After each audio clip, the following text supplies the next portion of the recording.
Assalamualaikum warahmatullahi wabarakatuh. Selamat pagi, siang, sore, ataupun malam. Sebelumnya, perkenalkan, nama saya Gambari Prasetyo dengan NIM C1C022025.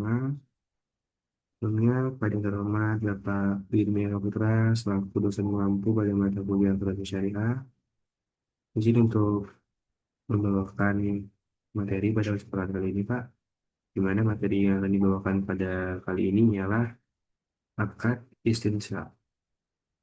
Nah, kita akan langsung masuk saja kepada pembahasannya.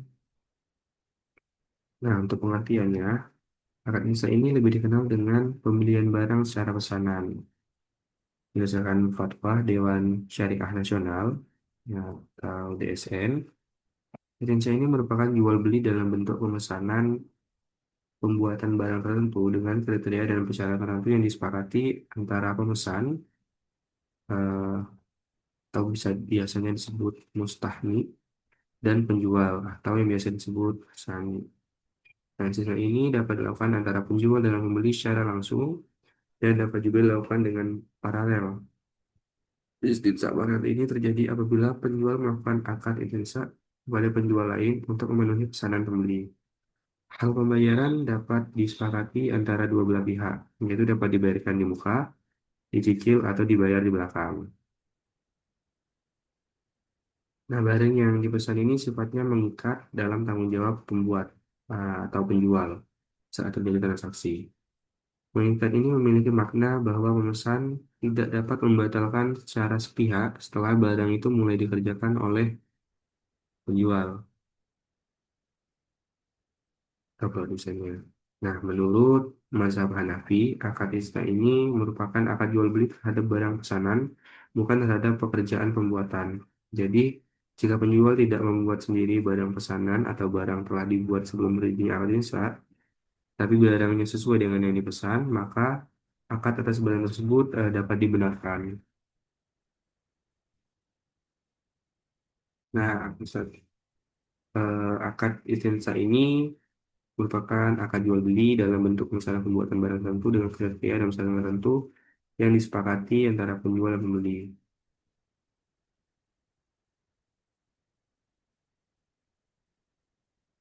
Dapat terjadi antara pemesan pembeli dan penjualnya, serta antara penjual dengan pemasok atau supplier. Hal yang terjadi ketika penjual tidak menginginkan pesanan, karena dia akan memesan kepada pihak lain yang menyediakan barang pesanan tersebut.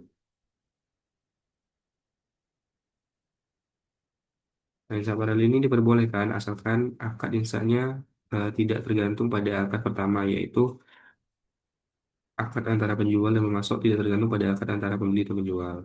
Jika saling tergantung hingga menjadi syarat, maka tidak diperbolehkan terjadi takluk. Selain itu, akad antara penjual dan pemasok terpisah dari akad antara pembeli dan penjual. Terdapat beberapa ulama yang melarang transaksi paralel ini, terutama jika perdagangan transaksi semacam itu dilakukan secara terus-menerus, karena dapat menjerumus kepada riba. Untuk dasar hukumnya sendiri, yaitu yang pertama ada di dalam Al-Quran, yang terdapat pada surah Al-Baqarah ayat 282 yang berbunyi, dalam masalah-masalah yang berhubungan dengan persoalan ibadah, Al-Quran mengatur secara rinci. Sementara dalam masalah-masalah muamalah, Al-Quran memberikan gambaran secara berumum termasuk dalam masalah jual beli dan bisnis. Nah, dari Ibnu Abbas, mengulangi dari hadis, yaitu dari Ibnu Abbas yang diriwayatkan oleh Al-Bukhari, bahwasanya Rasulullah SAW berkata, bahwa saat Rasulullah SAW sampai di Madinah, penduduknya itu mengutangkan buah-buahan setahun dan 2 tahun. Maka beliau bersabda, barang siapa yang mengutangkan buah-buahan, maka hendaklah ia mengutangkan dengan takaran dan timbangan yang telah ditentukan. Nah, dari sudut pandang ijma, menurut mazhab Hanafi, jual beli sah ini termasuk akad yang dilarang karena secara kiasi atau prosedur analogi bertentangan dengan semangat jual beli dan juga termasuk jual beli makdum atau jual beli terhadap sesuatu yang belum ada. Nah, untuk perlakuan secara potensi itu ada pada BSAK nomor 106, yang dimana pertama pengakuan pendapatan. Jika pembeli melakukan pembayaran sebelum tanggal jatuh tempo dan penjual memberikan potongan, maka potongan tersebut sebagai pengurangan pendapatan usaha. Nah, untuk metode komputasi penyelesaian, pengakuan pendapatan dilakukan sejumlah bagian nilai akad yang sebanding dengan pekerjaan yang telah diselesaikan tersebut. Diakui sebagai pendapatan yang sisa pada periode yang bersangkutan. Nah, untuk jurnal akuntansi sendiri, yaitu saat penagihan, baik metode presentasi penyelesaian atau akad selesai. Pada debit piutang sisa sebesar nilai tunai, kemudian pada kredit termin sisa. Nah, untuk saat penerimaan tagihan itu pada debit kas sebesar uang yang diterima, kemudian pada kredit piutang usaha. Nah, untuk lain-lainnya itu eh, metode seperti metode presentasi penyelesaian. Bagian margin keuntungan sisa ini diakui selama periode pelaporan ditambahkan kepada aset sisa dalam penyelesaian. Nah, pada akhir periode, harga pokok sisa ini diakui sebagai biaya istinsa is- isna yang telah dikeluarkan sampai periode tersebut. Nah, untuk metode akad yang belum selesai, tidak ada pengakuan pendapatan harga pokok dan keuntungan sampai pekerjaan selesai. Jika besar kemungkinan terjadi bahwa total biaya perolehan istisna ini melebihi pendapatan, maka taksiran kerugiannya harus diakui. Nah, untuk pembeli, pertama jika pembeli mengakui aset istisna ini dalam penyelesaian sebesar jumlah termin yang ditagih oleh penjual dan sekaligus mengakui utang tersebut ini pada penjual. Pada debit, aset sisa dalam penyelesaian, pada kredit utang kepada penjual. Yang kedua, aset sisa itu diperoleh melalui transaksi dengan pembayaran tangguh atau lebih dari 1 tahun, diakui sebesar biaya perubahan tunai. Nah, pada debit, aset sisa dalam penyelesaian sebesar nilai tunai, kemudian pada debit lagi, beban sisa tangguh, selisih nilai tunai dengan harga beli, kemudian pada kreditnya yaitu utang kepada penjual. Kemudian ada juga beban istinsa yang ditangguhkan diamortisasi secara proporsional sesuai dengan porsi pelunasan utang istinsa.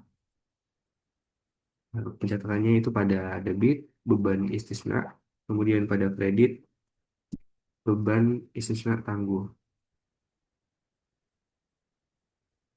Nah, jika terjadi kerugian atau ketidaksesuaian barang, maka kalau seperti barang pesanan terlambat diserahkan pada klien penjual dan mengakibatkan kerugian pembeli, maka kerugian itu akan dikurangi dari garansi penyelesaian proyek. Kemudian jika pembeli menolak menerima barang karena tidak sesuai dan tidak memperoleh kembali seluruh pembayaran, maka jumlah yang belum kembali diakui sebagai jatuh tempo kepada penjual dan dibentuk penyisihan kerugian piutang. Dan jika barang diterima tapi tidak sesuai, maka diukur dengan nilai lebih rendah di antara nilai wajar dan biaya perawatan. Nah, berikutnya kita akan masuk kepada inflasi. Sebagai gambarannya, pada dasarnya itu isi nah ini adalah kegiatan pemesanan suatu produk kepada produsen. Nah, contoh penggunaan akad dalam kehidupan sehari-hari, yang pertama pada rumah. Rumah yang dipesan sesuai keinginan, misalnya ada 3 kamar, dasarnya minimalis, dan ada kolam renang.